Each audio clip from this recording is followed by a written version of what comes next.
Welcome back to Holes. We'll be reading chapter 7, only chapter 7, and you'll see that you do not have a question because this chapter is a little bit longer, but I really enjoy this chapter because we're going to have a flashback and we're going to learn a little bit about this curse that happened in Stanley's family. What happened where this gypsy was upset with his great-grandfather, and why is he called pig stealing? I think you're going to like this. This is a good chapter, so here we go. Chapter 7. The shovel felt heavy in Stanley's soft, fleshy hands. He tried to jam it into the earth, but the blade banged against the ground and bounced off without making a dent. That's some hard-packed dirt. The vibrations ran up the shaft of the shovel and into Stanley's wrist, making his bones rattle. It was still dark. The only light came from the moon and stars, the more stars than Stanley had ever seen before. It seemed he had only just gotten to sleep when Mr. Bodansky came in and woke everyone up. Using all his might, he brought the shovel back down onto the dry lake bed. The force stung his hands but made no impression on the earth. He wondered if he had a defective shovel. He glanced at Zero about 15 feet away, who scooped out a shovelful of dirt and dumped it on a pile that was almost already a foot tall.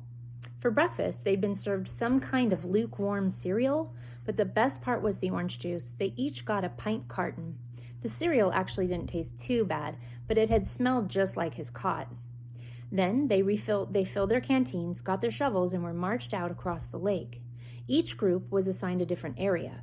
The shovels were kept in a shed near the showers. They all looked the same to Stanley, although X-Ray had his own special shovel, which no one else was allowed to use.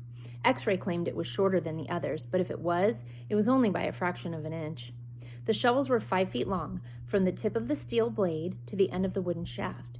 Stanley's hole would have to be as deep as his shovel, and he'd have to be able to lay the shovel flat across the bottom in any direction. That was why X-Ray wanted the shortest shovel. The lake was so full of holes and mounds that it reminded Stanley of pictures he'd seen of the moon. If you find anything interesting or unusual, Mr. Bodansky had told him, you should report it either to me or Mr. Sir when we come around with the water truck. If the warden likes what you found, you get the rest of the day off. What are we supposed to be looking for? Stanley asked him. You're not looking for anything. You're digging to build character. It's just if you find anything, the warden would like to know about it. He glanced helplessly at his shovel. It wasn't defective. He was defective.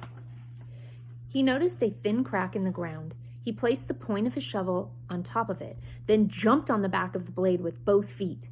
The shovel sank a few inches into the packed earth. He smiled. For once in his life, it paid to be overweight. He leaned on the shaft and pried up his first shovelful of dirt, then dumped it off to the side. Only 10 million more to go, he thought, then placed the shovel back in the crack and jumped on it again. He unearthed several shovelfuls of dirt in this manner before it occurred to him that he was dumping his dirt within the perimeter of his hole. He laid his shovel flat on the ground and marked where the edges of his hole would be. 5 feet was awfully wide. He moved the dirt he'd already dug up out past his mark. He took a drink from his canteen. 5 feet would be awfully deep, too. The digging got easier after a while. The ground was hardest at the surface, where the sun had baked a crust about 8 inches deep. Beneath that, the earth was looser, but by the time Stanley broke past the crust, a blister had formed in the middle of his right thumb, and it hurt to hold the shovel.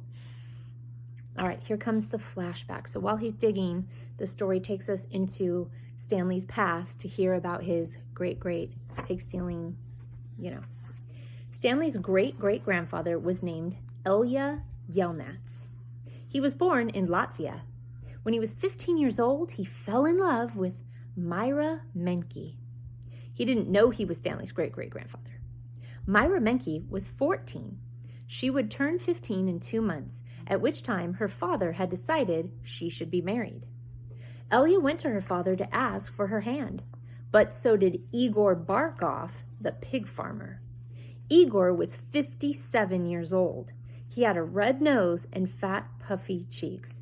Ew, a 57-year-old man asking to marry the 15-year-old daughter? I will trade you my fattest pig for your daughter, Igor offered. And what have you got? Myra's father asked Elia. A heart full of love, said Elia. I'd rather have a fat pig, said Myra's father. So think about that. you have a 57-year-old man offering a pig to marry, or a person that's the same age that's saying that he's in love with, your child. That's a pretty easy choice, right? Desperate, Elia went to see Madame Zeroni, an old Egyptian woman who lived on the edge of town. He had become friends with her, though she was quite a bit older than him. She was even older than Igor Barkov. The other boys of his village liked to mud wrestle. Elia preferred visiting Madame Zeroni and listening to her many stories. Madame Zeroni had dark skin and a very wide mouth. When she looked at you, her eyes seemed to expand, and you felt like she was looking right through you. "Elia, what's wrong?" she asked, before he even told her he was upset. She was sitting in a homemade wheelchair. She had no left foot. Her leg stopped at her ankle. "I'm in love with Myra Menke," Elia confessed, "but Igor Barkov has offered to trade his fattest pig for her. I can't compete with that." "Good," said Madame Zeroni. "You're too young to get married. You've got your whole life ahead of you." "But I love Myra. Myra's head is as empty as a flower pot." "But she's beautiful." "So is a flower pot. Can she push a plow? Can she milk a goat? No, she is too delicate. Can she have an intelligent conversation? No, she is silly and foolish. Will she take care of you when you are sick? No, she is spoiled and will only want you to take care of her. So she is beautiful. So what?" Madame Zeroni spat on the dirt. She told Elia that he should go to America. "Like my son, that's where your future lies, not with Myra Menke." But Elia would hear none of that. He was 15, and all he could see was Myra's shallow beauty. Madame Zeroni hated to see Elia so forlorn. Forlorn means sad. Against her better judgment, she agreed to help him. "It just so happens my sow gave birth to a litter of piglets yesterday," she said. "There is one little runt whom she won't suckle. You may have him. He would die anyway." Madame Zeroni led Elia around the back of her house where she kept her pigs. Elia took the tiny piglet, but he didn't see what good it would do him. It wasn't much bigger than a rat. "He'll grow," Madame Zeroni assured him. "Do you see that mountain on the edge of the forest?" "Yes," said Elia. "On the top of the mountain there is a stream where the water runs uphill."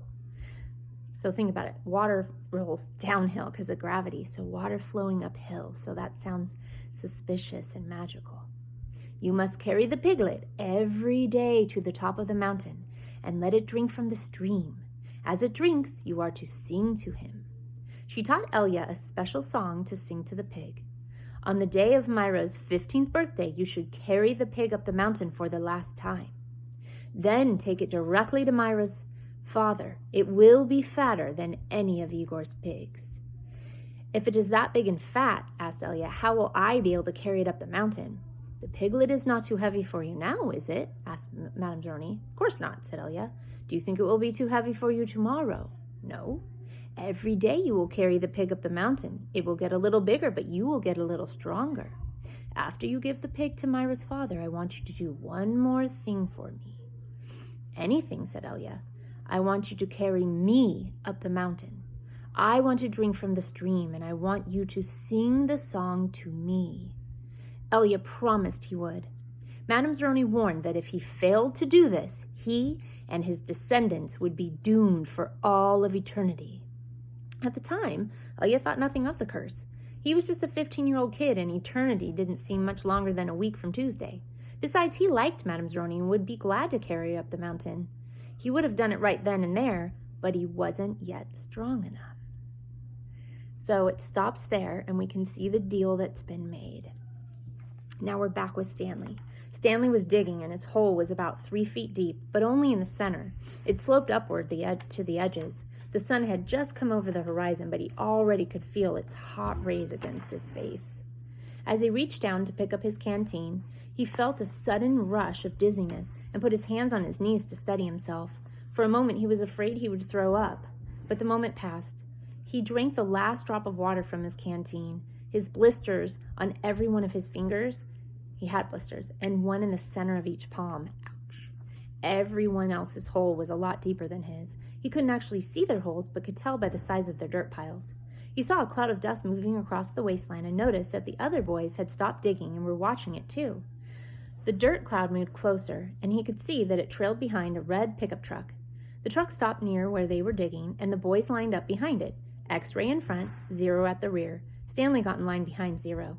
Mr. Sir filled each of their canteens from a tank of water in the bed of the pickup. As he took Stanley's canteen from him, he said, "This isn't the Girl Scouts, is it?" Stanley raised and lowered one shoulder, so that's one of his habits. He goes, Mr. Sir followed Stanley back to his hole to see how he was doing. "You better get with it," he said, "or else you're going to be digging in the hottest part of the day." He popped some sunflower seeds into his mouth, deftly removed the shells with his teeth, and spat into Stanley's hole. Okay, now we're going back to the flashback. Every day, Elia carried the little piglet up the mountain and sang to it as it drank from the stream. As the pig grew fatter, Elia grew stronger. On the day of Myra's 15th birthday, Elia's pig weighed over 50 stones. Madame Zeroni had told him to carry the pig up the mountain on that day as well, but Elia didn't want to present himself to Myra smelling like pig, so he doesn't listen. Instead, he took a bath. It was his second bath in less than a week. Then he led the pig to Myra's. Igor Barkov was there with his pig as well. "These are two of the finest pigs I've ever seen," Myra's father declared. He was also impressed with Elia, who seemed to have grown bigger and stronger in the last 2 months. "I used to think you were a good-for-nothing book reader," he said, "but I see now you could be an excellent mud wrestler." So reading books apparently is not valuable to this dad. "May I marry your daughter?" Elia boldly asked. "First, I must weigh the pigs." Alas, poor Elia should have carried his pig up the mountain one last time. The 2 pigs weighed exactly the same. So we're going to leave the flashback. We'll come back to see what happens. Now we're back with Stanley. Stanley's blisters had ripped open and new blisters formed. He kept changing his grip on the shovel to avoid the pain. Finally, he removed his cap and held it between the shaft of the shovel and his raw hands. This helped, but digging was harder because the cap would slip and slide. The sun beat down on his unprotected neck and head. Though he tried to convince himself otherwise, he'd been aware for a while that his piles of dirt were too close to his hole. The piles were outside his 5-foot circle, but he could see he was going to run out of room. Still, he pretended otherwise and kept adding more dirt to the piles that he would eventually have to move. The problem was that when the dirt is in the ground, it was compacted. It expanded when it was excavated. The piles were a lot bigger than his hole was deep. It was either now or later. Reluctantly, he climbed up out of his hole and once again dug his shovel into his previously dug dirt. What a day he's having. Okay, back to the flashback. So the pigs were weighing the same. Myra's father got down on his hands and knees and closely examined each pig, tail to snout. "Those are 2 of the finest pigs I've ever seen," he said at last. "How am I to decide? I have only one daughter." "Why not let Myra decide?" suggested Elia.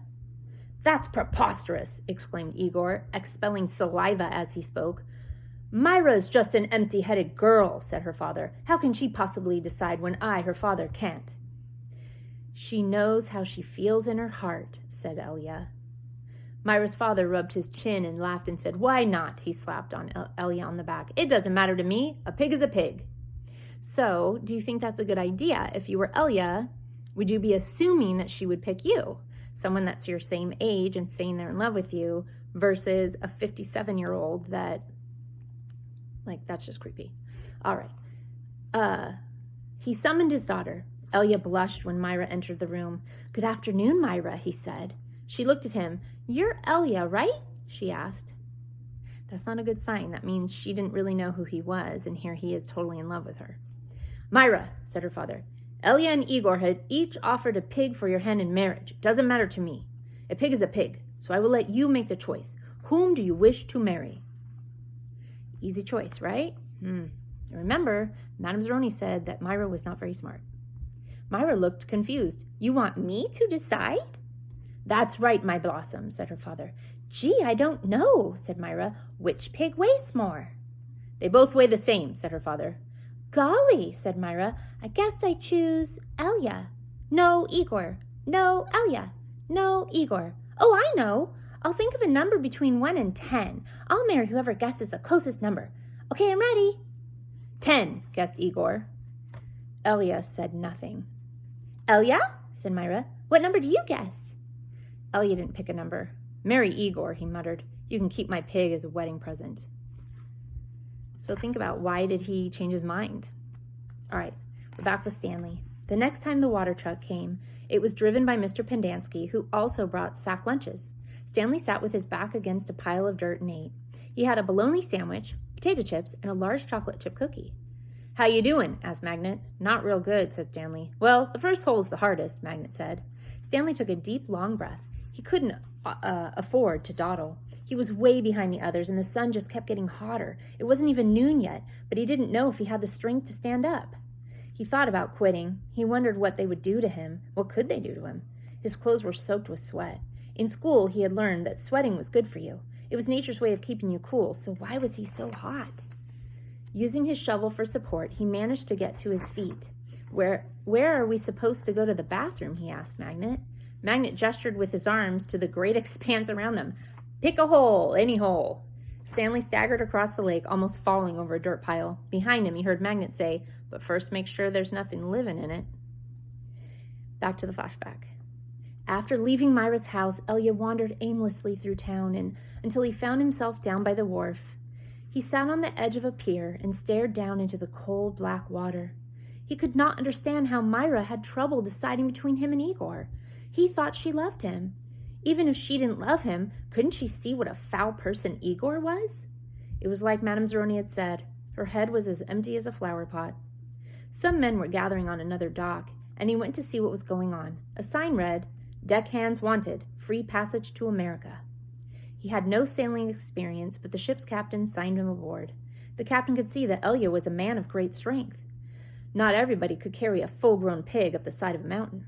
It wasn't until the ship had cleared the harbor and was heading out across the Atlantic that he suddenly remembered his promise to carry Madame Zeroni up the mountain.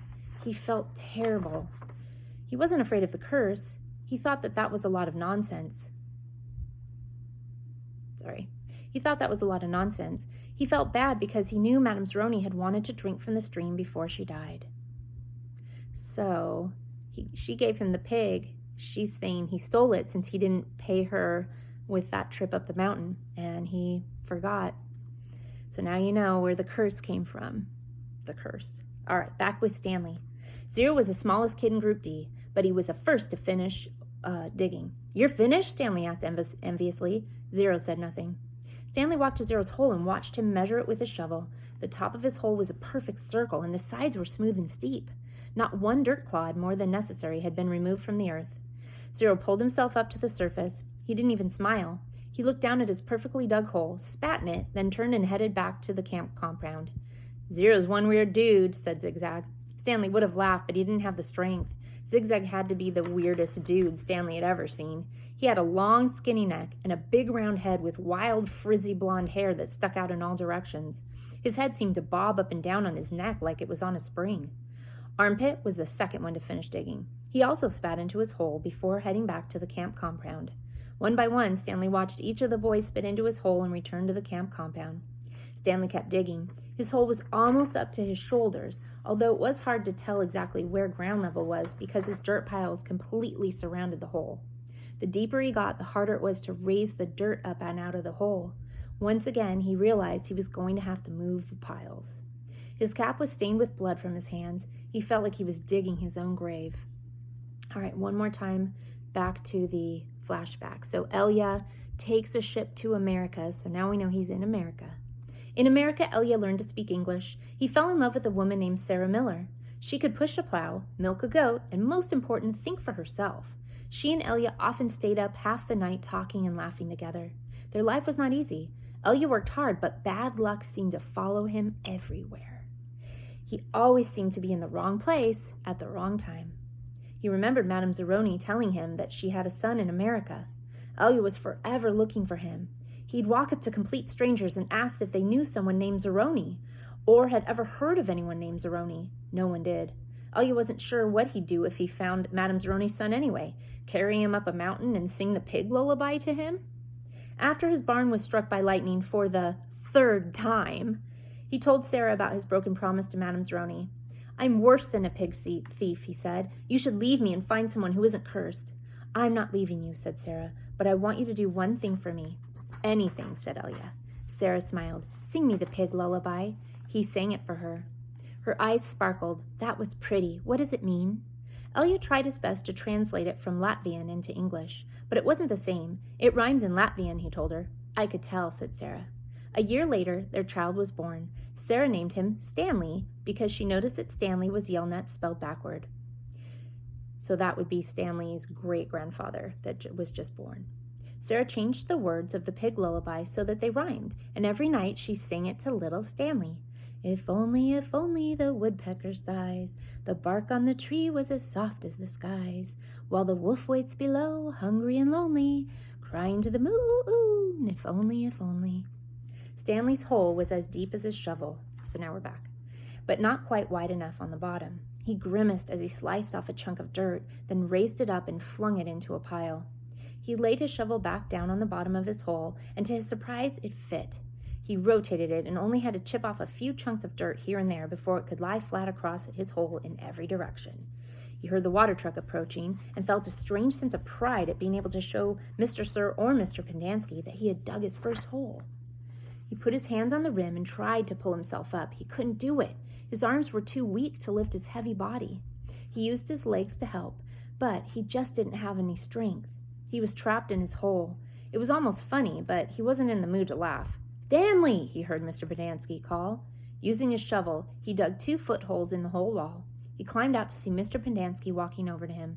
I was afraid you'd fainted, Mr. Pendanski said. You wouldn't have been the first. I'm finished, Stanley said, putting his blood-spotted cap back on his head. All right, said Mr. Pendanski, raising his hand for a high five, but Stanley ignored it. He didn't have the strength.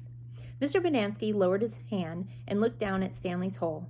Well done, he said. You want to ride back? Stanley shook his head. I'll walk. Mr. Pendanski climbed back into the truck without filling Stanley's canteen. Stanley waited for him to drive away, then took another look at his hole. He knew it was nothing to be proud of, but he felt proud nonetheless. He sucked up his last bit of saliva and spat. So, that was the first flashback, and now you know how the curse came to be. So until we read again, thanks for joining.